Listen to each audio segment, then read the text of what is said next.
Hello sa inyo mga kasari, welcome back to my YouTube channel. Magandang hapon po sa inyong lahat.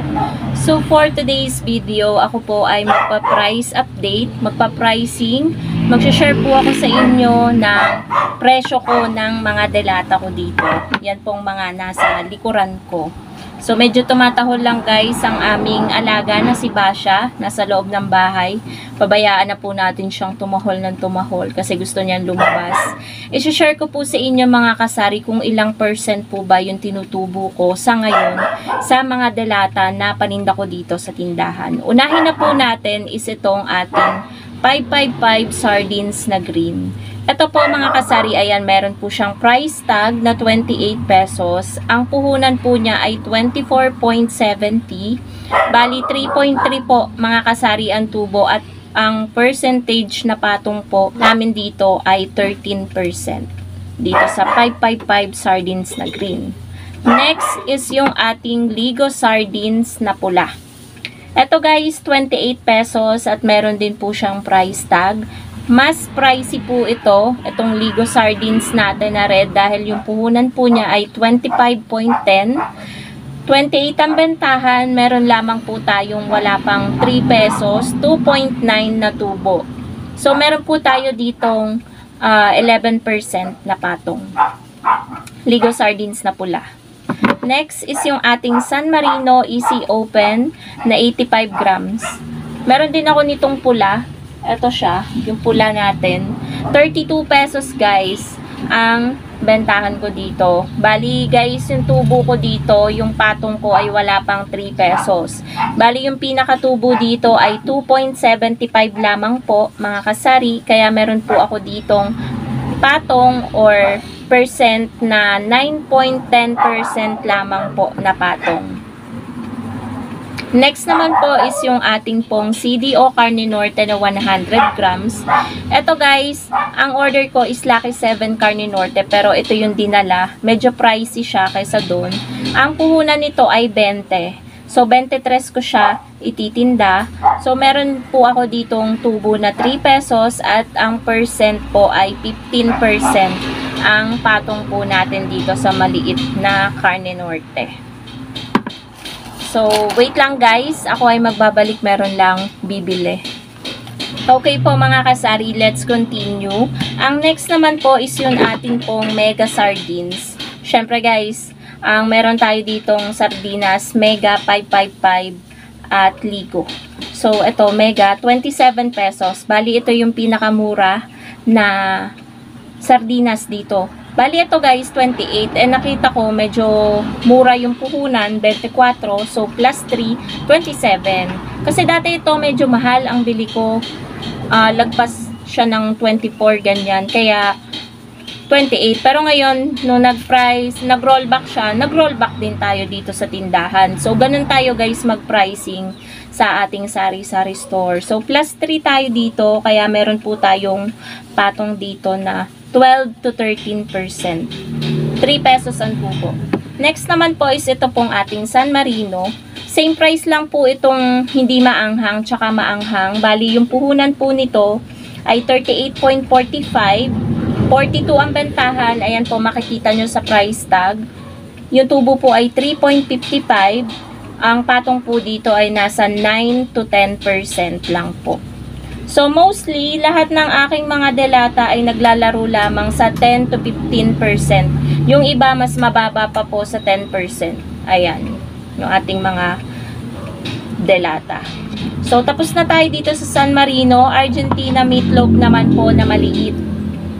Kasi meron din naghahanap nito. 20 pesos ang bentahan. Ito guys, wala ring 3 pesos yung patong natin dito or yung tubo natin. 2.75 lang po yung tubo natin dito. So, ang patong po natin dito ay 16%. Dito po sa maliit na meatloaf. Next is ating pong wow ulam. Yung wow ulam natin guys, I think ito yung pinakamura na delata. Kasi 25 lang yung ating bentahan. Kasi 22 lang yung puhunan niya. So, plus 3, kaya naging 25 ang bentahan. Yung tubo natin ay 3 pesos. Yung patong po natin dito na percentage ay 14% dito sa wow ulam. Apritada lang guys yung tinitinda ko dito na wow ulam. At hindi ako bumibili nito ng sobrang dami. Hanggang 3 peraso lang. Kasi ayoko nang maiistakan. Kasi alam nyo na guys, baka abutan ng expiration. So, yung pagpa-pricing po natin mga kasari sa ating mga delata is based talaga sa presyo at kung saan natin binibili. For example, kapag mahal yung puhunan, mamaya guys, yung pinakahuling babanggitin ko sa inyo na delata, medyo malaki yung ano natin doon, patong, pero sakto lang siya kasi 10% lang naman yung pinatong natin. Sana hindi tayo makapiright dito, may magpapatugtog ng malakas. So, sumunod naman is yung ating Century Tuna Flakes in Oil. Ito guys, 39 ang bentahan ko. Yung hot and spicy is 40. Pero dati ito, same na 40 dun sa hot and spicy. Pero nakita ko bumaba, kaya pinabaan ko din guys. Nag-rollback din ako ng piso. So, 39 pesos na lang po ito dito sa tindahan. So, yung tubo ko po dito ay 3.05. So, halos 3 pesos yung tubo. Tapos, yung patong lang po natin dito is wala pang 10%. Nasa 8 to 9% lang po dito sa Century Tuna. And then next naman po mga kasari, wala po dito yung atin pong Alaska Evap na maliit, yung dilaw na ganyan. So, 22 pesos yung bentahan po namin no, ng puhunan is 19. So, 3 pesos yung tubo. So, meron po kaming patong doon na 15 to 16%. Tapos, ito guys, ayan, munti ko na makalimutan. Yung luncheon meat natin na Pure Foods, 38 po, ayan, may price tag siya, 38 ang bentahan. At ang puhunan po nun ay 33.55. 33.5 pala. So, may tubo dito na 4.5. Tapos, yung patong dito nasa 13 to 14% lang. Dito sa ano. Mabenta to guys dito sa tindahan. Iisa na lang to, yun nandito. Tapos, ang next is yung Argentina corn beef natin na 150 grams. Ayan, 39 pesos din to guys. Kumuha pa talaga ako doon. So, yung puhunan nito, 35.25. Yung tubo dito ay 3.75. So, sakto lang, 'di ba guys?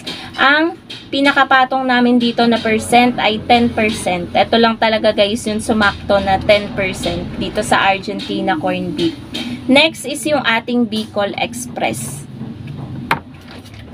Ayan, meron din tayong Bicol Express na 555 tuna.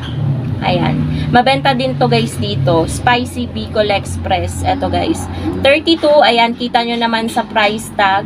32 ang bentahan. Kaya may tubo po dito na 3.4. So, yung patong po dito ay 12% sa Bicol Express. And then yung last, mga kasari na sinasabi ko sa inyo is Pure Foods Corn Beef. Yung tinatawag kong pangmayaman na corn beef. Ayan, 87 pesos. Ayan yung price tag, yung bentahan. Tapos guys, 7.5 yung tubo. 10% lang guys ang patong dito. Kung sa iba guys, 15% pa yung ipapatong dito kasi sobrang pricey ng puhunan niya. Yung puhunan niya halos 80 pesos na po. 79.5 plus nag-times lang tayo sa 0.1 which is 10%.